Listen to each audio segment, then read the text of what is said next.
The ZA Tech Show is made possible by Snapdragon, the all-in-one mobile processor. To win a tablet or smartphone, visit www.zatechshow.co.za/Snapdragon. And by Sharp.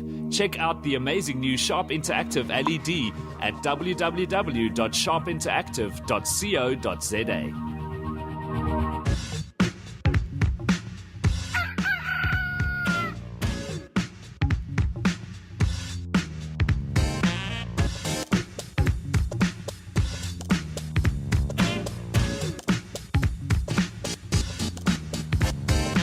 Hello and welcome to episode number 223 of the ZA Tech Show. My name is Simon Dingle. You might notice already, if you've been listening to the show for a while, that it sounds a little bit different from what it has over the last year. And we'll tell you more about that in a moment. But good to be with you. Good to be hosting the show again for the second time in a row, which doesn't happen so often these days. Because usually you'll hear the voice of Mr. Brett Haggard, who's been stepping in for me a lot of late. Brett Haggard from Hypertext Media Communications, publisher of Daily 5, Connect, and various other digital and dead tree enterprises. Hello, Brett. Hello, Simon. How are you doing? I'm fantastic, thank you. That's great. Thanks for bringing us beer. We're back in a space where we can drink beer, which is awesome. Indeed. One of the first people we ever drank beer with, in fact, one of the original panelists of the ZA Tech Show, Ben Kelly, is here from the Mail and Guardian. Hello, Simon. How you doing? Oh, very well, thank you. Good. After I got sent to Midrand and then back again. We're doing a lot of things again. One of them is recording in something that looks like a garage. The other one is using really old audio equipment. And then Analog baby. drinking beer. Analog baby. And asking everybody how they are when we say hello. Guy Taylor is here. Hello. Well, you see, now I can't. Where's your mic gone? Hello, Simon. There we go. Gotcha. Your first appearance on the show was, 2-3 shows ago, and you haven't been back since. Yeah. There you go again. I'm fine, thank you very much. You were just there, now you're gone again. What did you do? Do it again. Hello, no.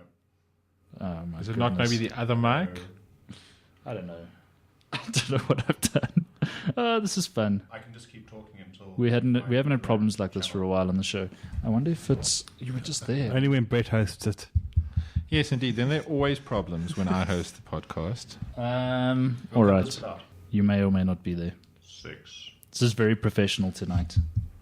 Hello. We are trained professionals. Hello. There we go. Fantastic. Hooray. All right, we have Guy with us. So, this is how we make everybody feel very welcome on the ZA Tech Show. Guy at Exon on Twitter. Yeah. What else do we punch you as? I don't know.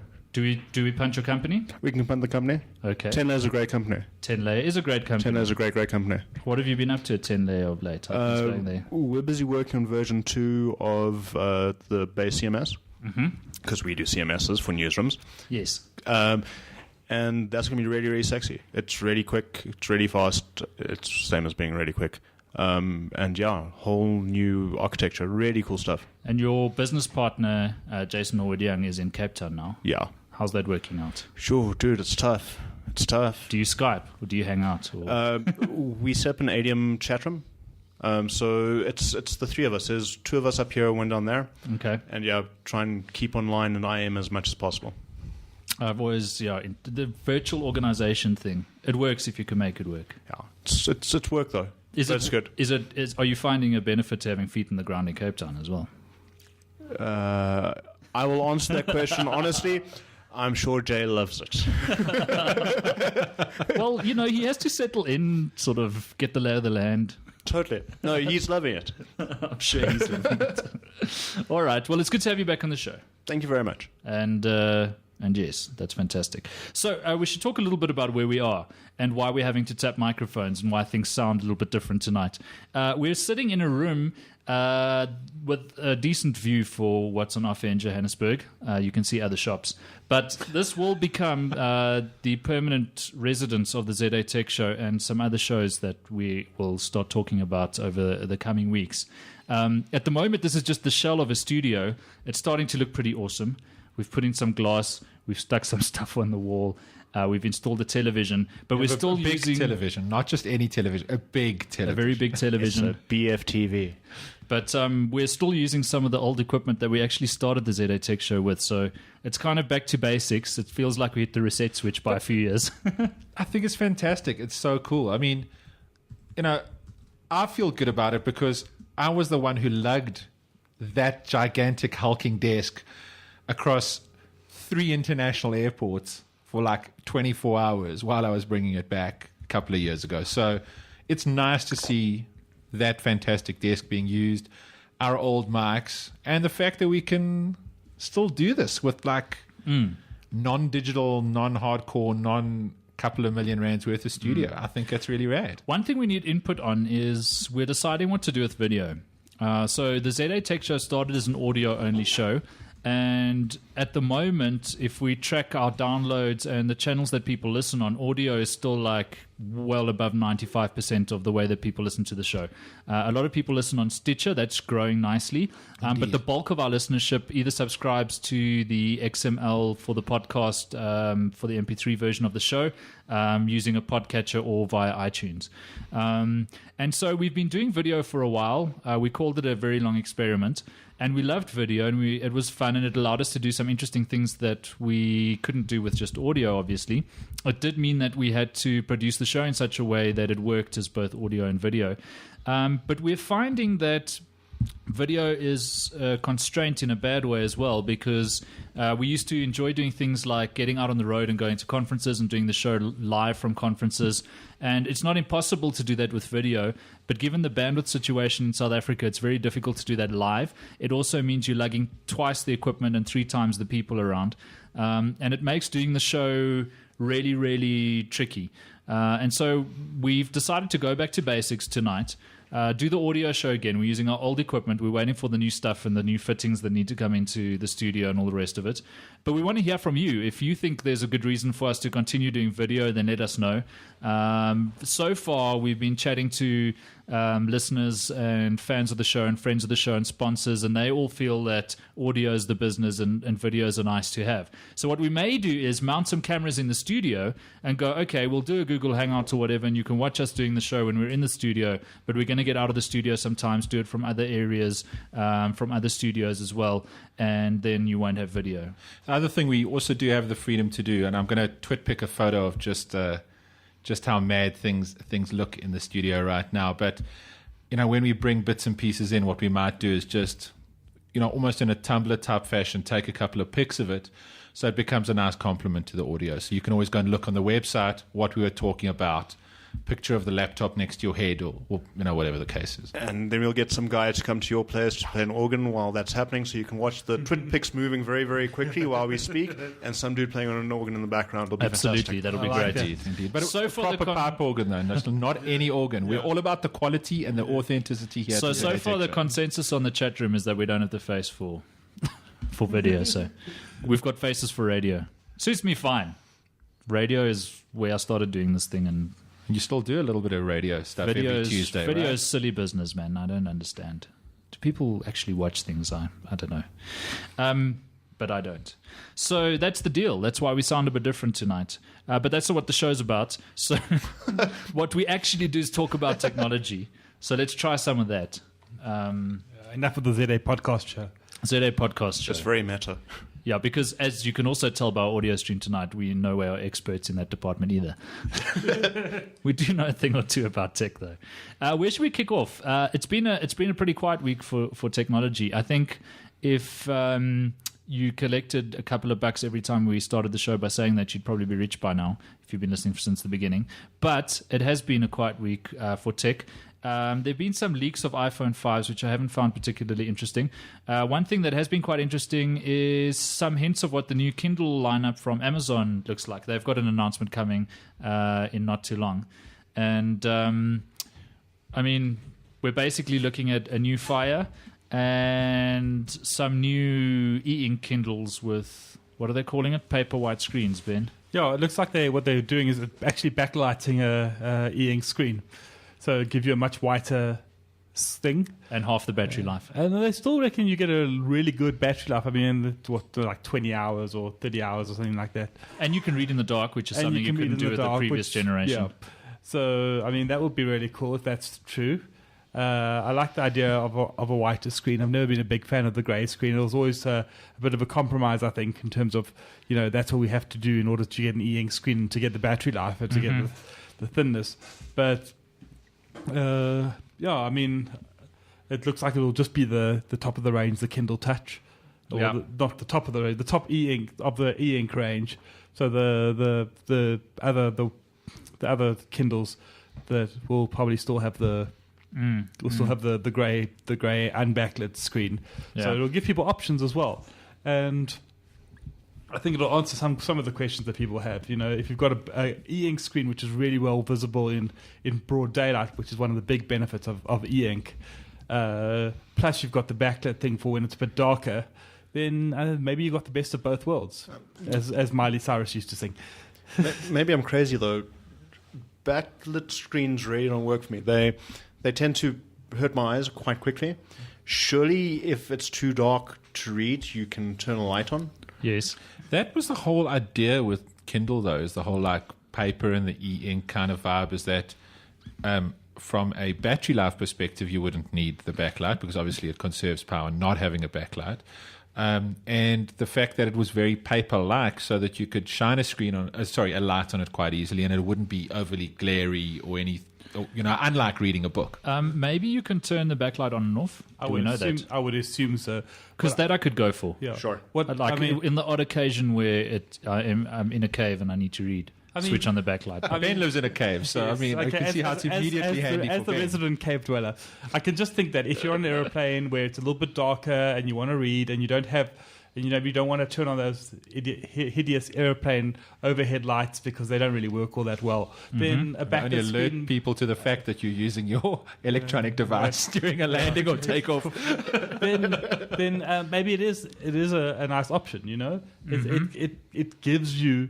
I mean, when you're talking about sort of semi top of the range products, which it is, the Kindle is the sort of de facto standard for e-ink screens. When you're talking about that kind of stuff, then you have to sort of turn around and say, well, okay, what can we add to this to make it better for our consumers?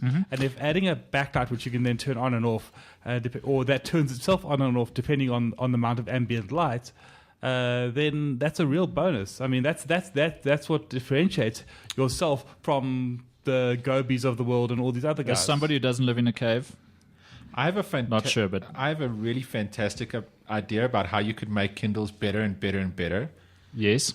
Leverage the fact that technology gets cheaper and cheaper and make them even cheaper. Or just make movies of all the books. There's And that. then watch but there's, them. you know what? Can we make them animated so that in black and white? So let me just chime in here for a sec on the whole Kindle thing. So this week, I took 2 smartphones back to I Incredible love the way he Connection. says a sec, like it's actually going to be a second. Okay. I'm going to go buy more beer while Brett tells us about going to the shops. Okay, so I went to IC this week. This is important because You a lot went to of us, IRC. No, I went to IC, Incredible Connection, this week. I was going to say, They've I got go to this thing called IRC for Swap advice Kit. on this stuff. all the Listen time. to this. This is cool for geeks, right?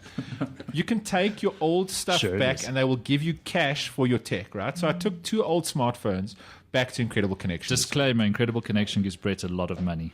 They do that too, but they also gave me 1,500 Rand for 2 old smartphones that were lying around a drawer. I took that 1,500 bucks. I added a couple of hundred Rand to it, and I bought myself a Kindle. Yes, I bought the cheapest, bottom of the line Kindle, but you know what? It is a fantastic device, and in my opinion, that is the best Kindle because it's so cheap. What does it do, right? You put books on it, and then you read them, and you get 8 weeks worth of battery life out of it. So for me, it would be extremely rad if they didn't change the Kindle. The Kindle does not need changing. I think it is a perfect device just the way it is. In fact, the fact that it doesn't even have a keyboard now is extremely rad. It's just a screen that you use to read books. So I'm not a product dev, right? But the one thing that could be changed, novels, cool. If you're reading nonfiction, cool. The second you get into something that's heavy in code or heavy in reference, as images or that kind of stuff, that's really where I find my Kindle falls down quite heavily. It took me a long time to become a Kindle convert, but the simplicity of the Kindle is what I really like But about you have it. welcomed Kindle into your heart, and now Dude, you're it's trying to get amazing. other people No. Into the cult. into the cult. I other totally cave hear where you're dwellers. coming from, Guy, but that for me is where a tablet is great. The cool thing about the Kindle is it's got an 8-week battery life, right? You never think about charging the thing. Sure. You never do. And it's like, I think my previous Kindle, I charged 4 or 5 times in the history of me owning it, right? It's It's amazing. a bit of a stretch, I think. I challenge Okay, you so on I that. don't read quite as much as what I should. But in all honesty, it's Okay, Bretsky. for me, it does not. It just make it cheaper. Make a cheaper Kindle. when when you bought yourself the cheapest, nastiest Kindle Yes. at Incredible Connection, was that with store credit that they give you? So you have to spend it at Incredible Connection. Yeah, you do. But Okay. no. But I got it by giving them 2 old smartphones that I really didn't want. Okay, so Now someone else gets to have What can you smartphones. get? It What rocks can for you them. get for a 486SX coprocessor? Okay, probably a kick in the nads. I thought I'd seen this when I was scanning the classifieds. But let's be honest now, Ben. You think you see a lot of things. Yes, I know, but this one I've managed to find now. If you, for unicorn? Game are selling the Kindle for $1,500. That's good. So That's a good price. $14.99 for the entry level Wi-Fi 6-inch. That's good. That's the one I have. Yeah, for Yeah, sure. so $100 cheaper than Brett bought it for, I guess. Yes, but the cool thing is I didn't have to actually use real money. No. I used smartphones. We get it. that work. We get it, Brett. But if you, It's cool. You but should until totally the- take your smartphones there. They will give you money for them. if but I you don't had have- if smartphones you don't lying have around, spare smartphones, then and you want to buy a Kindle until the 9th of September, you can get it again. if you want to be really smart, you can go to a cellular provider, get a free phone on contract, take that to Yeah, Incredible totally. Connection, sell it to them, and get a Kindle. That's brilliant. There's that. That's brilliant. I feel- What do they Over accept? 24 months. So what do they accept? So if it is a phone that was at any stage offered on contract with MTN or Vodacom, they will accept it back. So That's I pretty actually cool. took them 3 phones. I What took phones did you sell them for Okay, I took them $1,500? a Samsung Jet and an HTC Mozart, Jeez Louise, and you got 1,500 rand. $1,500. I would have Alright, given okay. you a clap. They wouldn't take the Red Bull mobile phone though, the Huawei. So only MTN and Vodacom. So it's part of the system. So what happens is you take them the phone, they look up the model number using the MTN and Vodacom ERP system or whatever the case is, right? And then that gives them a trade-in value based on the condition of the device. So it also depends on, are you returning it in original packaging? Does it have the headphones? Does it have the charger? All of these kinds of things. What's So- they going to do with it? So I was just So thinking here's the about this interesting one, okay? because they're the guys that set up the stalls in the flea markets, and they move from the formal sector to the informal sector. No, okay, but, apparently there is a huge call for smartphones in Africa right now, where people don't have a lot of money to spend on smartphones. I don't but like where this is they're going. getting smartphones into that region for like a lot less than what the full blown retail would be. Okay, Brett, it's the criteria are: does the device power up? Does it have a working screen? Does it have a battery? Do the buttons or touch screen work? And is the casing complete and undamaged? Look, I think this is great. I do think we've spoken about it a bit much, but it's great. I'm new to it. I'm in favor of So- it, and I think it's fantastic. So apparently they also from time to time do things like tablets and they do notebooks and stuff like that. You know what? And I would be opposed to it if they were charging a fortune, but apparently what they're doing is they're reconditioning the devices, lopping $100 or $200 on, and selling it in the region. So somebody's essentially getting a Windows 7.5 device, which is in really, really good nick for like $900. So I Absolutely. think it's a fantastic price. The you know Mozart what? is awesome. It's a very, very nice. It's not going to phone. get Windows Phone 8, but hey, $700. Well, you know what? It's cool. Other people are getting smartphones. I think You know what it's I want to rad. do? I want to tell you. I want to tell you about something called Snapdragon. You heard Which of powers Snapdragon? most of those devices, actually. Glad you asked, Ben. Come on, give me something here. All right, What is a snap? Is it like a dragon that snaps stuff, or No, Brett. Snapdragon is the all-in-one mobile processor. It's brought to you by Qualcomm, and they are sponsors of the ZA Tech Show. They make it possible for us to drink beer and talk about technology on Monday nights. But if you go to our website, zatechshow.co.za /Snapdragon, their website, their microsite hosted. Go to zatechshow.co.za/Snapdragon. There's a puzzle that you do, and you can win a smartphone or tablet. I think we've got 2 or 3 more to give away. Yeah. And as far as I know, it's kind of building up to the really good ones as you get to the end, like the really high-end devices. So I'm going to have to edit that out. I would totally make an effort to go and do that. I don't know if that's true. I might have to edit that out. What? But I'm going to fact that do the puzzle. maybe the really good ones are in the begining. I just don't know. I'm unsure. Okay. I remember looking at the list and thinking, wow, there's some rare tablets and stuff like that coming up towards the end. So I was just joking about editing it out, though. But But I do know that we have tablets and phones to give away. So zatech.co.za or zatechshow.co.za, both domains work, /Snapdragon. Play the fun puzzle, enter the competition, win yourself a tablet or a smartphone. And we are really, really grateful to Snapdragon by Qualcomm for their support of the ZA Tech Show and making it possible for us to do this on a weekly basis. And we've given away some cool stuff. We've given away smartphones from HTC, Huawei. We've given away some Nokia phones, Blackberries. So it's all really cool. I was quite just surprised to see how many devices Snapdragon actually runs in across so many different operating systems. You know what? So granted, I'm a tech journo, but normally you think Android, iOS, that kind of stuff. There is a ton of devices that Snapdragon actually powers. I was quite pleasantly surprised.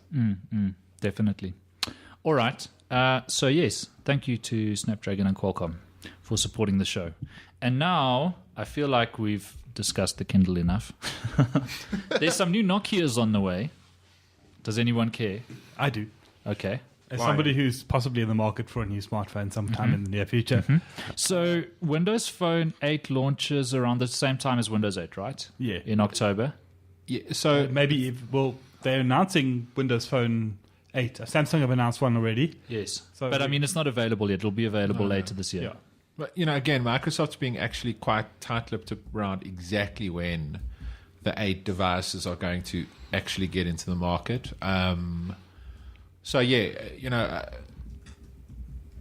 It's anyone's guess, but there will be a whole host of them, and apparently there's like a lineup of really decent vendors that are going to be putting their weight behind it. Well, Nokia being one, obviously, right? What I find interesting is what we're seeing now is that there's sort of going to be 2 big smartphone seasons, if that makes sense. Yes. So you're going to have BlackBerry and Samsung at the beginning of the year, sort of the first quarter of the year, when the Galaxy 4 will come out, and they'll do all kinds of other crazy stuff. And BlackBerry will have BlackBerry 10 out at the same time, and then we have the sort of the September, October ready for Christmas one, which is Apple and Nokia and probably Motorola as well, where they are specifically launching their products in order to make sure that they hit the Christmas buying season. And I mean, looking at the sort of the fairly good rumors on the next generation of Lumia devices, I mean, they look good. I mean, they keep the same basic ideas that the previous Lumias had. There's probably to be an 820 and a 920.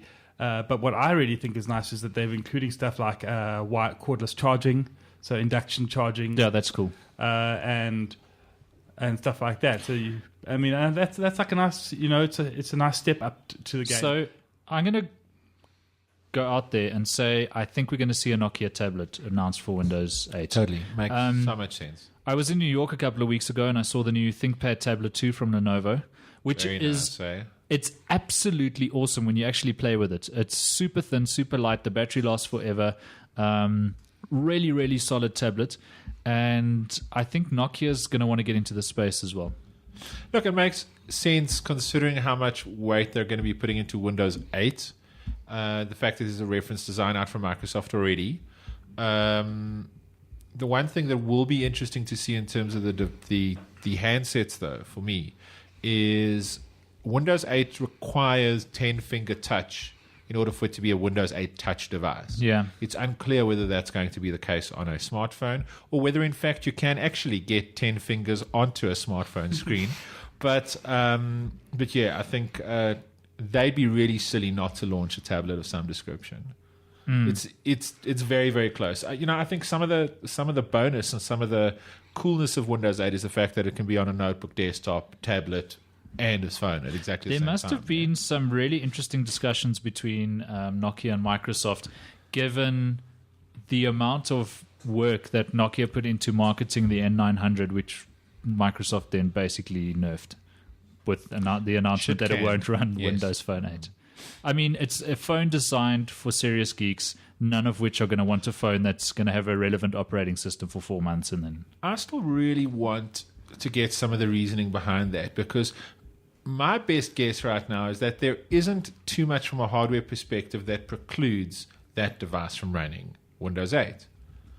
Yes, it might actually require a pretty low level flash rewrite or something to that effect, but from a hardware perspective, it's running an ARM-based processor, which is what Windows 8 now runs. It's got a very high quality touchscreen.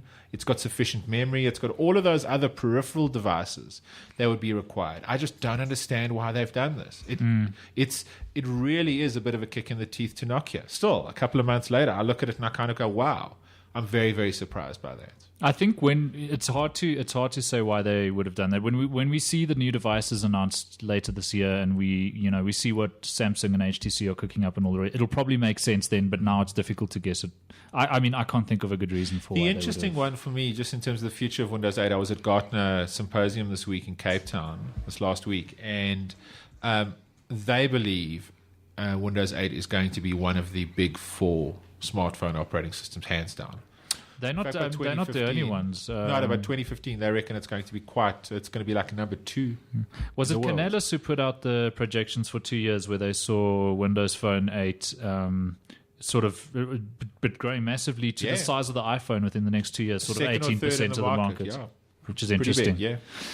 You know, I've just gone through the process of moving to a new smartphone ecosystem. As somebody who tests them all, who buys apps across all of the major operating systems, who, as part of what I do, has to stay abreast of what's happening on each of these operating systems. And I realized again how difficult it is to get out of one and into the other. Sure. You've got your mail account syncing. You've got all of your files, whatever, Dropboxes and whatever going on. You've got your favorite apps. You're used to the operating system. It works with the Bluetooth in your car, etc., etc., etc. It's so difficult to just plug out of that and into another one of these environments. And I'm wondering from you guys what it would take for you to move away from whatever you're using now to like a Windows Phone 8. Guy, what do you use? iPhone, Android? iPhone. iPhone, I've been playing a lot with my fiance's S3, Yeah. and it's a very nice phone. And playing with that's been making me go, maybe I should move. I'm actually a little overwhelmed by ecosystems in general, actually. Yeah. I feel like this is a bit of a recall to the old IBM days where, we're getting tighter and tighter shut in. And I feel that we need something that's open while also being very clear how much malware there is out there that is very heavily targeted to this unique wallet that we carry. I don't know. App space, I think most things pretty much talk across. Evernote, mail, all that stuff is essentially movable. There's no one app that sits on my phone that doesn't sit on something else. And if there is, it's no real purpose. What happened with me was my iPhone flew down a flight of stairs, which wasn't pleasant for it. It was fun to watch, I must admit. But it flew down stairs and landed on tiles. And shout out to the guys at Apple Dr. ZA. If you just at Apple Dr. ZA on Twitter, they came and collected it from me and really tried their best to fix it, but the motherboard is broken, so it's not going to happen. They also, as an aside, managed to find a new SIM tray and sold it into my Galaxy Nexus. Nice. So these guys walk on water right now for me. Wow, that's impressive. But anyway, so going, okay, my iPhone's screwed. I've been using the iPhone since day one. I'm really heavily embedded in the ecosystem. I use Blackberries, I use Android devices, I use Windows Phone devices, but the iPhone's always been the one I kind of keep my number I've had for years in. And sitting with all of these devices and going, okay, well, which one am I going to use? I broke the SIM tray out of my Galaxy Nexus, so that wasn't an option. But eventually settling on the HTC One X. Oh, lovely phone. Lovely phone. Couldn't run on Ice Cream Sandwich having tasted Jelly Bean on the Galaxy Nexus, so got into ROMing. And I must say, HTC has made rooting their devices really simple. So you register on htcdev.com. They've basically got a whole rooting kit and process that you go through. Give you a token for your phone, make it really simple to unlock it. They leave you on your own to find and install ROMs. So I've been running an alpha of CyanogenMod 10 with Jelly Bean, and it's been fantastic. Like, most things have been working. I've had some Bluetooth audio problems and whatever, but just replacing all the apps and getting into the flow of, this is not just a phone anymore. This is my primary computer, if you think about it, because my smartphone really has become that. And I just don't feel comfortable all day. Funnily enough, though, since my Galaxy Nexus has been fixed, I've moved from the One X to that, and not looking back, really. Loving every second on the Galaxy Nexus. Strange. I had kind of mixed feelings with my Switch. I switched from my iPhone to a Nexus because that's where Daily 5 was living. So I needed to test the application, and I was able to tweet stories out of it and stuff like that, and do a lot of the promotional stuff that I was doing right. Now, I managed to get things working quite nicely on the Android device, and I'd settled there. It was really, really happy. Now, for the past 2 weeks, Daily 5's been in beta on iOS. So I switched back to my iPhone. And it's strange. I got Stephen Ambrose to do exactly the same because he was beta testing for me. And he said to me, you know what? You moved to Android, and that's absolutely great. He says, but you forget, there's just that extra little bit of spit and polish. There's an extra little bit of UX that you somehow forget about. And every now and then when you go back to an iPhone, you go, wow, this is a really, really good place to be. There's just like a little bit of extra prettiness to it. And you know what? I've rediscovered that, and I'm quite happy back on my iPhone again. But having said that, I'm pretty much interchangeable with my Nexus at the moment. I switch between the two quite So I'd say that was true. From a software perspective, though, who's tapping on the table? Ben, come here. Come for your punishment. I've got an empty beer bottle waiting for you, son. So I must say, Jelly Bean has changed my mind about a lot of this. From a software perspective, Android is there now, as far as I'm concerned. Jelly Bean is super slick. It's not the most user-friendly operating system in the world. You're not going to give this to a 2-year-old like you do with an iPhone out of the box and they know what to do with it. But it is just super slick, and the little bit of complexity that you do have to deal with is worth it because you get things like face recognition for unlock and all the rest of it. From a hardware perspective, though, and this isn't just true of phones, it's true of tablets and of portables and desktops as well. It's difficult for anybody to compete with Apple given their vertical integration. Build quality is just... Yeah. But from a software perspective, for me, Jelly Bean is there, and I think Windows Phone 8 will be too. Like, Windows Phone 7 was already a lot of the way there. But none of that matters because it's about familiarity and it's about apps. Yeah. And without the apps, nobody really cares how good it is. So 2 things. I have an important question for you. The first is, you said you had an empty beer bottle. Would you like me to fix that problem for you? Please, if you don't mind. Okay, fantastic. So that's part 1. Okay. Part 2 is, I think it's about more than the UX and the front end kind of experience. For me, it's a lot about the services. And for a really, really long time, I was heavily embedded in the Google ecosystem. And I managed to find that, barring a couple of hitches here and there, it was pretty easy to get the Google ecosystem to work with my iPhone. Then I switched across to using iCloud, and things worked magically, fantastically well on my Apple device. I actually picked some apps a couple of weeks ago that allowed me to get iCloud working fantastically well in the Google operating system. But it was really, really difficult making that transition, because what you find is it's not just about the app side, and it's not just about familiarity. Often the apps you make use of on a particular platform are supported by a cloud service that's just not available on another platform. For a long time, the whole reason I couldn't use Android was because Instagram wasn't there. Now Instagram is. Now it's a little bit easier, right? But I think, I keep on coming up against these little cloud-based issues that you kind of have to negotiate in one way or another. And also just the migration of data and Well, whatever. you're pushing a lot of your data on a day-to-day basis into that So cloud I'm trying to service, find- so you don't want to have to get it out and shove it into There another was a cloud service that launched this week where. And Oh, yes. amazingly, it's not from Microsoft. I'm trying to find the name of it. But The one you that basically combines like everything. Yeah? No, you plug in. It's an app that you run on Windows or Mac, and you plug in an iPhone, Android device, or BlackBerry, and it passes the device and then gives you a list of app equivalents to download. Oh, wow. How you migrate your data. That's very cool. And That's very, very nice. the guy who wrote this, I think, is going for being acquired by Microsoft. I can't imagine why else he would have done it. What's it called? We'll find it later. So one of the big things that I'm really struggling with is that my iPhone bores me. It bores me deeply. It's lovely, it's wonderful, but it's a bit too familiar. It's a bit too user friendly. I don't know what's going on in the back. It is magical. And I've reached a space where I actually want to know a little bit more of what's happening in the Ooh, background. The Linux with Geeks my, coming out again. so There we much. go. It's so You there. want a shell on but your I phone. do. So jailbreak it. Well, it's not that level of comfort yet. I need my phone. If I jailbreak it and I screw it up, I'm going to screw it up quite badly. I'll send you an Android device. Start playing with that. But Put you in your happy place. You that's need exactly wrong. I need something Yeah. to sync with because it's too magical. It's too in the background. I feel like my technology is keeping me at an arm's length. So just thanks to Dave Greenway is in the chat room and just mentioned the service I was talking about is called Welcome Home by Markspace. welcome home. Yeah. Oh wow. So Markspace, pretty legendary developer, but if you just They've Google for yeah. Mark/space, Welcome Home. Mark's supposed to be making stuff like the missing sync for like the longest time that allowed you to get Okay.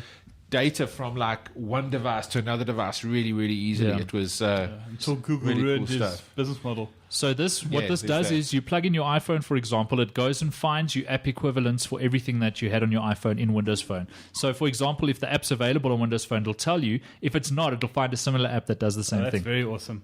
Very cool. But I mean, my decision in 3 or 4 months' time is going to be based on the principle of what's available. Yeah. Back to your what's point, the though, price, Guy. what the pricing is, and what I want, you know.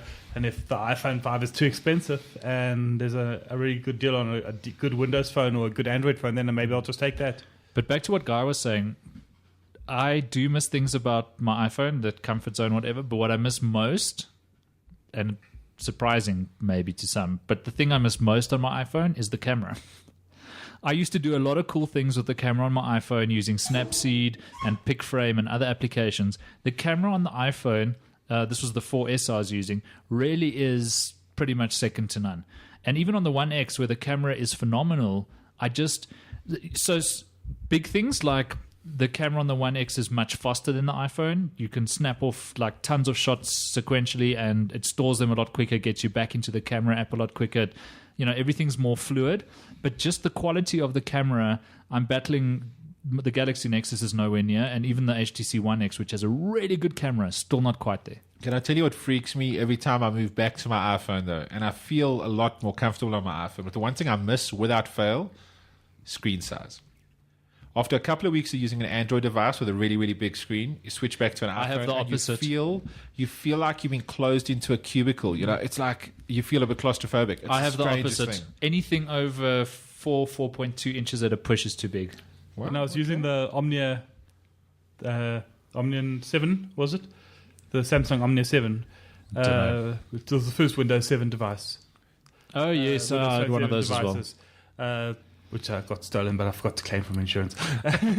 And then I went back to my iPhone, and I really did feel like I was suddenly in a smaller garden.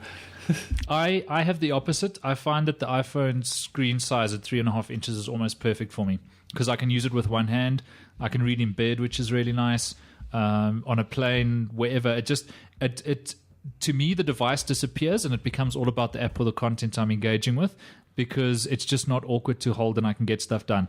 Now, the biggest challenge I have with especially the HTC One X and to a lesser extent the Galaxy Nexus is a good quarter of the screen is out of reach if you're operating the device with one hand and it just feels awkward and clumsy. So, I mean, that's the design, right? And you can touch the top left-hand corner of the screen if you're holding it in your right hand perfectly. Yes. Well, that's kind of what you get at 3.5 inches, and that's why I'm thinking the iPhone 5, if Apple really does make the screen bigger, it's something that Android fans will love, and somebody like me who's been using the iPhone since day one will absolutely hate.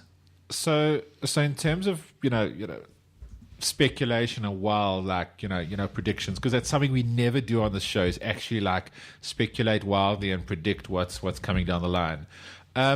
Dragons. Yeah, why not? Sorry, we should also mention that part of our studio has just been glued together today with industrial glue. Yes. And we're in a confined space without air conditioning. And we've been drinking. And glue fumes. So The guy is probably seeing real if things dragons get a little purple, as opposed to fake dragons. So the question is, Or Snapdragons. do you think 7-inch iPad is going to happen or not? I'm dying to know, because I've recently had to give an iPad 3 for review back to Core, and I loved it so much that I really need to get one. But I'm not kind of going, September, isn't this the kind of the time that the new iPad's supposed to be coming? And so I think thoughts? I think that a big iPod Touch is coming, Yeah. as opposed to a small iPad, and I don't know when it's coming. I think we might actually see a slightly smaller size than a 7-inch, maybe a 6-inch, just like Galaxy Note size, And as an iPod Touch. would we want a small iPad or a big iPod Touch? Well, Yes. I don't want a tablet at all, so I don't care. I carry around my laptop and I carry around my Galaxy Nexus. And with those two devices, what the hell would I need a tablet for? Oh, dude, I'm missing my iPad. So I was exactly the same last week, and then I was like, I'm not going to miss this device this whole week. I'm like, damn it, where's my iPad? I don't think that this is a consumer device like it's a consumer device, but I don't think it's a device for consumption. I think that the phablet type product will probably be a gaming device, because the iPad's just too big and the iPhone's just too small. And I think that that's a great chunk of the ecosystem. But also, from a business perspective, this is a no-brainer for Apple. The Nexus 7 is cleaning up left, right, and center. $200, 7-inch tablet, virtually disposable, awesome for gaming, awesome for media consumption, fits into just about anybody's life. Yeah. I think between the Kindle Fire and the Nexus 7, Apple's realized that they're missing a trick here. They are the dominant force in tablets, and there's a niche that they're missing. But do you think they'll release I doubt they'll release a $200 phablet. I don't know if they'll get down to $200, but if you went to the average consumer and said you can have everything the Nexus 7 gives you for $50 more in an Apple device, most people are silly enough to go, cool, Sure. I'll get the iPad. So here's Or the big iPod Touch. Here's the and I want to say developer. I'm not a developer, but I run a company that has some developers in right now, and looking at ecosystems, the one thing that makes me go, maybe Apple's not going to do this, is fragmentation. Because look at how fragmented the iOS space has gotten to where it was 2 years ago. 2 years ago, there was an iPhone and an iPad. iPod Touch was pretty much interchangeable with the iPhone. Then you've got Retina on top of that. Now you've got the iPad Retina. Now you've got yet another device. You're talking about, in 2 years, probably 100 to 200% increase in the number of point devices in the market. From a development perspective, that's a bitch. But Apple aren't fools. So, I mean, their APIs, the way they've set those things up, they did those very, very, very sweetly, 2 years back. Nothing's stopping them from doing a little bit of thinking and going, hey, how do we stop this thing from happening again? If they release stuff for that, I expect an extra abstraction there. That they go, cool, this is the API, and we'll do all the magic in the background. And Possibly. I mean, I just think from my perspective, I mean, I've got an iPad and I know my kids. Like, I have to fight my kids for that iPad. Literally, I have to fight them off. And I mean, if Apple bring a 7-inch tablet to the market, which is a really good price point, I'm going to say, screw this. I'll just buy 2 of them, and my kids can play on those. That's their ones, and I'll be done. Yeah, the whole tablet thing. They're nice to haves. Don't get it.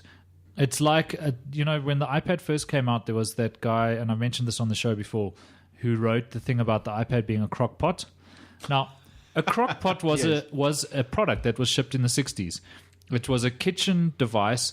It replaced your steaming pot, your oven, your whatever. It did the job of like 10 different things in the kitchen. But so. So. Yeah. And for me, that's the iPad.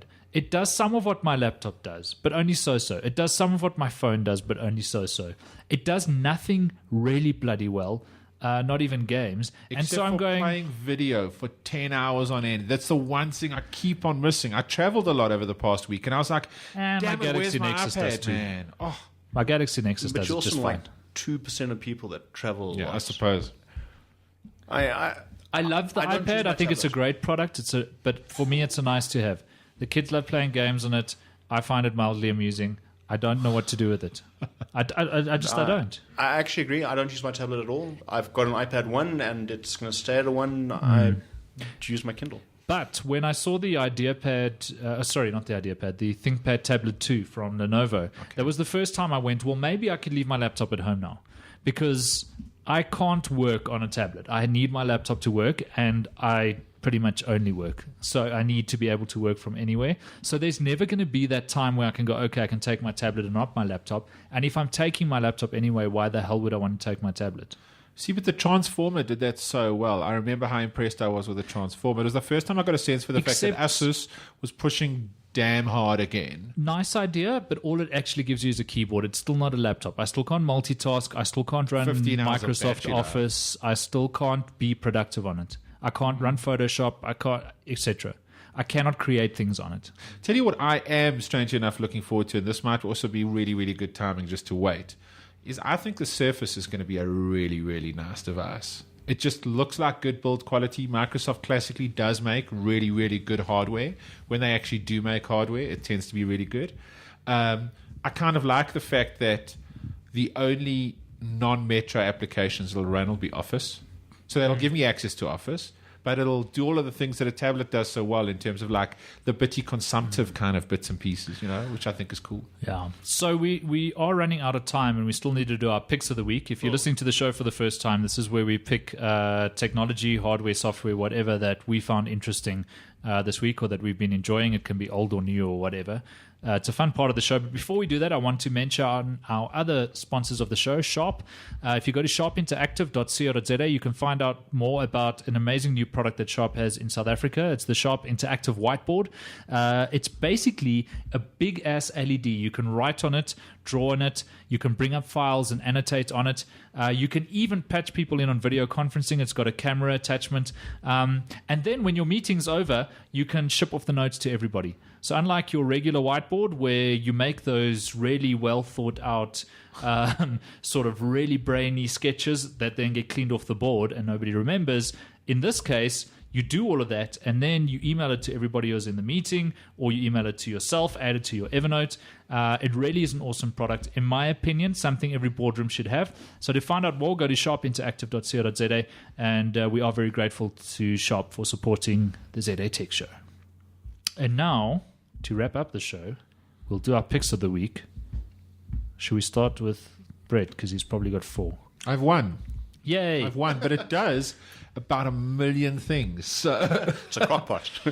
yeah, but I think it's quite a nice crock pot, actually. It's like a crock pot that actually works. So we were talking about cloud services and having all your data in the cloud and stuff like that. And one of the most difficult things is keeping track of all of that stuff. So I was alerted to a product this week in the past week called Q. You can find it at queup.co.za, CUEUP.com. Give me that again. CUEUP, Yeah. queup.com. And essentially what it does is you lash everything, iCloud, LinkedIn, Facebook, all of your Google stuff, everything you can possibly imagine into the single thing. And then what it does is it starts notifying you of what's going on in your world. So think about all your different calendars, all of your mails. Think about TripIt, for example, with your travel information, all of that kind of stuff, all just brought to like one place and viewed in a single app on your iPhone. Very cool. So I haven't spent a lot of time with it this week. It shows a lot of promise, though, which I think is kind of cool. And yeah, it just kind of puts all of that data into almost a timeline and gives you a sense for what's going on in your world, which I think is kind of cool. Very nice. So that's Q. QUp.com. Very nice. Ben Kelly, what do you have for us?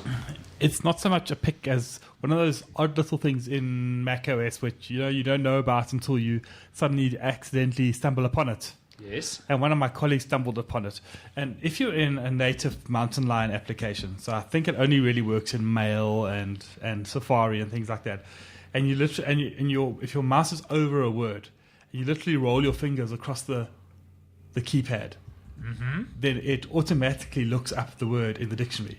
So like if you think about that, you're sitting there thinking about something and you're just tapping your fingers, 1, 2, 3, 1, 2, 3, 1, 2, 3, and then it automatically looks up and in Wikipedia. Okay, let me try it. So I've got my cursor over a word, and then I Just start with your ring finger and then just drum, basically, like you're thinking. No, like roll the fingers. So 1, 2, 3, like that. like this. Yeah, and it'll go yellow. Ah, yes. And then it'll look up the word in the dictionary. It went yellow, but it hasn't looked it up. You just have to give it a second. Okay. So once it goes yellow, it will look it up in the dictionary and on Wikipedia as well. Oh, there we go. And You it's have just uncovered a gesture, Ben Kelly. yes, and it was just like one of those odd things which I didn't know Amazon, about. a river in South America, flowing over 6,683 kilometers through Peru, Colombia, and Brazil into the Atlantic. And my colleague, Farenas Parker at the Man Guardian, came across this because she was sitting there drumming her fingers on her keypad, thinking about what she was reading. Brilliant. Just as like a thing, and that just like it's one of those little things where, like, it's almost like, yes, if somebody does, people do that gesture naturally when they're thinking, and so we were just turning a natural thinking gesture into a thing which is going to deliver you an action. Although which if you might do it help twice, it doesn't work. You just have to Yeah. drum once. Yeah. 3 fingers. drum once, and You can probably hear coming through on Yeah. the microphone when I do this. So- Wait. Shh. There we go. So very nice little like hidden sort of gesture in Mac OS, which I didn't know about, and maybe you use it, maybe you don't, but it's fun anyway. Nice. Pity it doesn't work in Chrome, or definitely doesn't work in Chrome. But I guess because there's no automatic dictionary lookup in Chrome.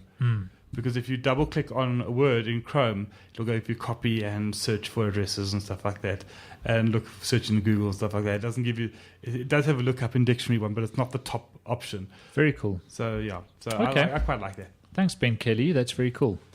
Guy Taylor, what's your pick of the week? Okay, so Qubes version 1 got released there. That's QUBES. This is more for a philosophical thing because I haven't played with it. It got released today. But Qubes is an OS, and it feels like we're making OSs again, which is exciting for me. I like that. 10 years ago, there was NetBSD, FreeBSD, OpenBSD, OS2. OS2, BOS. We had lots of cool stuff. And people are making operating systems again. Qubes is looking to be a secure operating system. It touts itself as being a lot safer. It doesn't tout itself as being safe because there are scales of vulnerable. Is it based on Linux, or is it a Unix, or is it completely new? From what I see, it looks Linuxy on the outside. It looks like it's got a KDE or GNOME type, but it's not KDE or GNOME. I haven't seen that it's a different I'm variant. busy loading up the website. It's definitely open source, so that's cool. And yeah, it's heavily sandboxed. So they're looking at secure ways to keep your data safe. I imagine that this is going to be some OS geeks, next toy. Yes. I might put myself in that category. But yeah, it's a new OS, which makes me excited. Yeah, very cool. I remember that explosion about 9 years or 10 years ago of Linux distributions. There were just trillions. Now I think Ubuntu's pretty much cleaned up the desktop Linux market. But Yeah. Okay, so here we go. Qubes is an open source operating system designed to provide strong security for desktop computing. It's based on Zen, X Windows system, and Linux, and can run most Linux applications, utilize most of the Linux drivers. So that's cool. You've got all of the Linux kernel modules at your disposal. Let's check screenshots. Sorry, my Very mind's nice. very slow because I'm streaming a lot of stuff. I need to. I've been missing Linux actually. I had such a rocking Linux desktop running at the end Arch Linux. I switched over from Gentoo, and there was a really good desktop environment based on Fluxbox, but it wasn't Fluxbox. It was called something else. Ah, man, that was computing. Blackbox. Also, I must mention that I had a hell of a lot of time to spend fixing broken things back then. That's definitely KDE. Sorry, on cubes. Must be KDE. Anyway, cool. Go and check it out. A little bit more than a Linux distribution, it seems. Okay. So my pick, I'm going to recycle one from last week because last week's show didn't come out. But I've been playing Super Mario Brothers 2, the new Super Mario Brothers 2 3DS. on 3DS, and it rocks. So much win. So I don't know if it's the nostalgia because I grew up playing Super Mario Brothers. In fact, the first console I ever bought with my own money and owned at my house was a Famicom, which was basically the Japanese version of the NES, the 8-bit Nintendo console, made by Nintendo from Japan. In fact, it was even more 8-bit Nintendo, closer to home than the NES was. And my first 2 games I ever owned were Super Mario Brothers and Goonies. Nice. Yeah. Goonies wasn't great. It wasn't great. Hey, back then I played the crap out of it. But Super Mario Brothers 2, it like holds true to that sort of 2D, except in this case it's 3D because it's on the 3DS, but bear with me. It's a 2D with 3D graph. You get my drift. But it holds true to that original Mario formula. It is fun. It's engaging. It's awesome. It takes me back to my youth. And my 4-year-old got hold of the 3DS, and he won't put it down. So clearly it's not just the nostalgia thing, unless there's genetic memory involved. I haven't loaned my kids my 3DS yet. They each have a DS, but it's like not yet. I'm not ready to. I'm not ready to take that leap yet and have like Super a 4-year-old Mario and a Brothers 6-year-old 2 beating themselves is to awesome. death over a 3DS. It's taken me everything to get my fiance into gaming, and it took Super Mario Brothers because it's that nostalgia thing. Yeah. It's like Yeah. Super Mario Brothers, and she was there. Absolutely. So that's my one pick. The other thing is, and I mentioned this on the show last week if you listened live, but Cyanogen Mod has gotten so good. I haven't used Android ROMs for a while, but when I moved to the HTC One X, Ice Cream Sandwich was it was cool, but with Sense and everything else, not so rad, and I wanted Jelly Bean. So Cyanogen Mod has Jelly Bean out in CM10. But it's only in alpha at the moment, not so stable. But rooted my HTC One X, got CM10 Alpha 7 or whatever it is running on it. It's really stable. Had some Bluetooth stack problems with my car audio, but whatever. But Cyanogen Mod is doing great work. If you hit their website, you can see all of the compatible Android devices. If you want to get serious, I mean, for example, you root your device, get Cyanogen Mod running on it, install an app from the Google Play Store called Titanium Backup. Back up your SMS database, all of your apps and their settings to Dropbox, so that any Android device in the future connect to Dropbox, install Titanium Backup, restore your SMS records, everything. It's just, a jailbroken iPhone is cool, but a rooted Android is the frickin' business. Anything you want to do has been turned into a microwavable process. It is awesome. So go and check out. I mean, I the first time I rooted an Android device was really long ago, and I haven't done it for a while. But just seeing how streamlined it's gotten and how the community's grown, there really are awesome things happening. Speaking about OSs, just quickly, I have a Lenovo K1 tablet, which I've been like living in honeycomb hell for like a really, really long time. Rooted. I think it's really difficult to root though. I just recently found out that Ice Cream Sandwich is available for it now. It is the vanilla Ice Cream Sandwich, but it is Ice Cream Sandwich Nice. nonetheless. And it's fully sanctioned by Lenovo. Just Google for it if you do happen to have one of these devices. I've actually still got failing one of that, I those was going to somewhere. totally root that sucker. But yeah. Rooting, especially the tablet some of the tablet devices and the less sort of conspicuous ones like that is really difficult. But I think shout out to HTC as well, because as I said before, HTC Dev, they make it really simple for you to root their devices. Plus, they have ROMs available of all of the stock HTC sort of releases. So if you do get into trouble, flash a ROM from HTC and you're pretty much back where you started, but still in an unlocked device. Very cool. That's very nice. That's responding to the community, right? Yeah, totally. It's going, people are jailbreaking our phones, unlocking them, rooting them. Let's support that. Let's make it easier. Let's help them. I think it's And like the worst thing that could happen is geeks will buy your phones.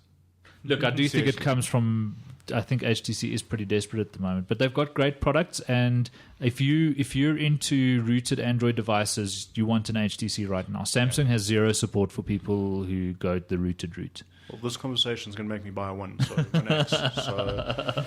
So Get the 1S because it's got a smaller screen, so then you get the perfect screen size with all of that goodness. Anyway, I think with that we need to call it a night. It's not for any other reason that I am as high as a kite. These glue fumes, your eyes are red. Dude, you are red. Nice, okay. Definitely time to call it a night then. But it's been fun, and soon this will be awesome. And you'll be able to come and visit us. It's at the Design Quarter in Johannesburg. There's even in a 4 bar ways. outside. I mean, There's a bar outside. We'll have a coffee machine. It's going to be rad. So that's happening. All right. Guy Taylor, thank you so much. Thank you, sir. 10 Layer is his company. Yeah. Building the mother of all CMSs for serious publishers. It's been a lot of fun. Jeez, dude. You're going to write the book one day, huh? I don't know if you've ever read anything that I've written. It's unlikely. I'll probably start. But respect, dude. 140 characters is awesome. There's a lot of prior art in CMSs. You guys have spotted a niche in the market. You've attacked it, and you've come up with something awesome. And We've learned some really interesting things along the way. yeah, very cool project. 10layer.com. That's right. So the number 10 and then layer.com. You don't skimp on the domain. Go check it out. Thanks for being here. At Exon on Twitter. At Benedict Kelly on Twitter from the Mail and Guardian and Cave in the Michalisberg. Thank you very much. Thanks for being here. Good to see you again. Always a pleasure. Yeah. And Brett Haggard from Hypertext Media Communications, publishers of Daily 5 and Connect, amongst other things. Out on iOS soon, people. I will let you know, but we're pretty excited for the fact that that's out on iOS. That's the Daily 5 app, right? Indeed. Android and Windows 8 right now, but Cool. Oh, it looks so good on an iPhone. Nice. And I'm at Simon Dingle from 22.7 5FM Finweek and elsewhere. And it's been awesome doing the show again with really bad audio quality, some mic thumping, And the fumes. some beer and glue And the fumes. fumes. It's been real, guys. The ZA Tech Show, of course, is made possible by Snapdragon from Qualcomm, the all-in-one mobile processor. Check out zatechshow.co.za/Snapdragon. And by Sharp, check out the amazing new interactive whiteboard from Sharp at sharpinteractive.co.za. And that's it for episode number 223 of the ZA Tech Show, recorded on the night of Monday, 3 September 2012. Until next week, goodbye.